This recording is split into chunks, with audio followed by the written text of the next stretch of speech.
Why manganese hump in basic oxygen furnace steel making?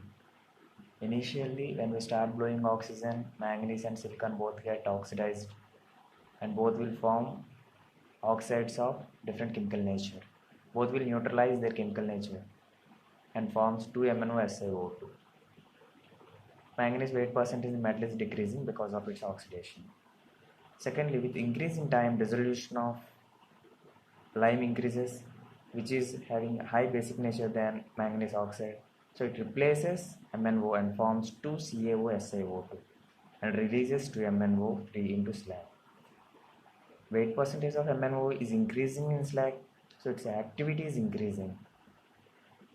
The manganese reacts with the available carbon in the metal and revert back its reaction. So weight percentage of manganese is increasing.